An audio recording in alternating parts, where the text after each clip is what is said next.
Another day, another rapper in the news. But before we get into it, make sure you hit that like, share, and subscribe.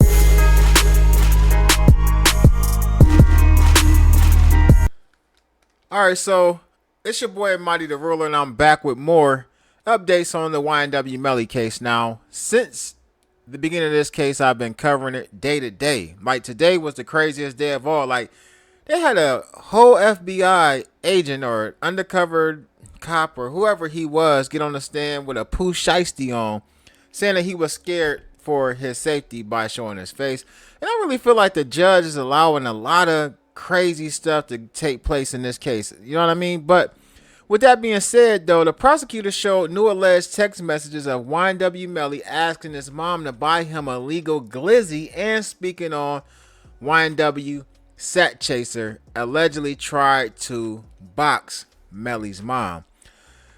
Check out some of these text messages real quick. The prosecutor is going to read them off, and I'm going to play the audio for y'all real quick.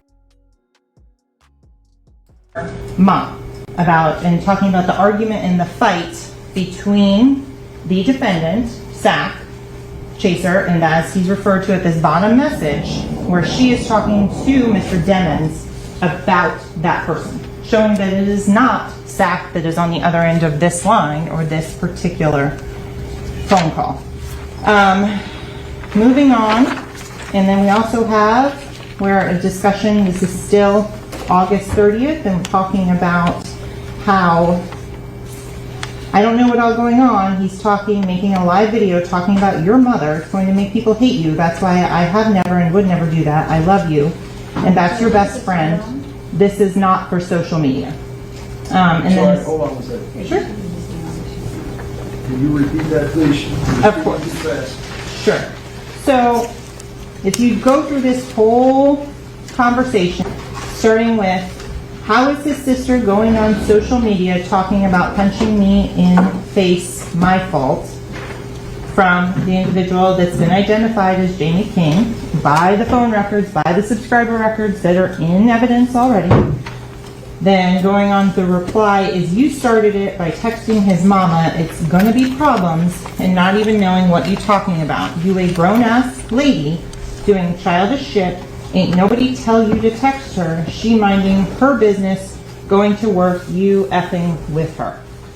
The response then, she could have called me or texted me back, not have you or daughter all on social media talking about fighting me like I cussed at her. I didn't even say one cuss word when I texted her.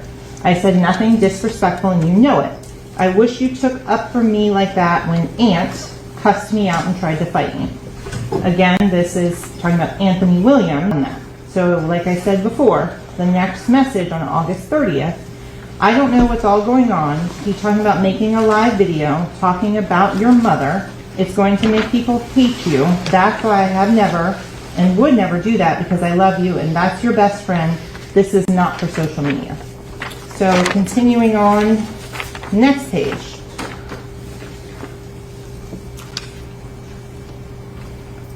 In this particular page, so this is again referring to these social media conversations on that with regards to Anthony Williams and the defendant's mother.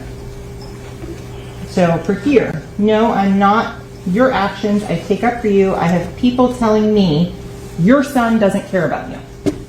That Jamel Demon's mother is Jamie King. Here she is identifying that she is speaking to her son in that. After the time of the homicide, in which Jamie King is sending a text message to her son, send me your location. I'm in Stewart. I love you so much. He then sends a return the location showing at or about the time of the crime as to who was using and doing that. Okay, love you, again from Jamie King. I'm at your gate. I'm going to get the trash. The next response is bring Mariah, which you honored already heard testimony that Felicia Holmes, her daughter, Mariah Hamilton, was in a dating relationship with this defendant. and that at this time, and that there was conversations, and that she has identified Mariah as Mariah Hamilton. Then there is okay. It continues. He then asks his mother to buy him a Glock ASAP, and telling her, like, go now. So she then responds, okay, what's wrong? She says, I got your 45. Then his response, I just don't want no illegal gun. Well, that's not illegal. Continuing on, but I'd rather have a Glock 40 or a 19. She says, okay. His response is, I'll pay you when you get down here. She then says, okay. Then there is okay. It continues. All right, so yeah, I believe that this is one of the stronger pieces of evidence that the prosecutors has actually shown. As far as this cop or whoever he was that got on the stand with the Pooh Shiesty mask, I really don't think that his testimony really moved the jury. Like, I know why they put him on there, because they're trying to affiliate him with this, blood thing, and basically say that, this is how the Bloods get down that he's a part of. This isn't just like a your regular blood set. This blood set is hell bent on, getting that respect by all means necessary. And, but I don't think that the testimony was damaging. Like, I don't, because, I mean, when you think of rap, let's just be honest. Most of the rappers are associated with some type of gang anyway. They're affiliated, right? Or they want to be, or they claim to be. I believe that these text messages, though, were a little more damaging as far as what was presented today. Now, I'm not saying that these text messages is going to get him convicted, but if we playing chess and you want to do a setup, setting it up. If you got something a little more hardcore evidence after this, I would say like this was a great setup, because they talked about straps and stuff, and the mom talked about that, as well as there was conversation about somebody putting their hands on somebody. You know what I mean? Why he needed the strap, you can kind of assume that.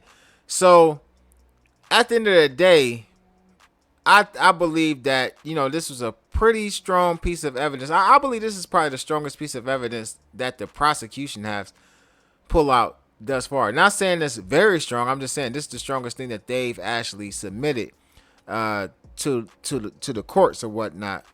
All the rest of the stuff they've been doing really ain't holding no weight, but I think they still up against a fight. The prosecutors really have had a sloppy case thus far, man. I believe the defense is doing a great job representing Melly. We're just gonna see what comes on in the next week, because like I said, like I've been told that there's more evidence that may be a little more damaging to Melly. I don't think they were gonna come out, with everything all at once. This trial is slated to possibly not end until the end of July. With that being said, though, man, get in the comment section. Let me know what y'all think about this. I'm Almighty the Ruler. Make sure you hit that like, share, and subscribe, and click that notification bell so you get notified each and every time I upload new content.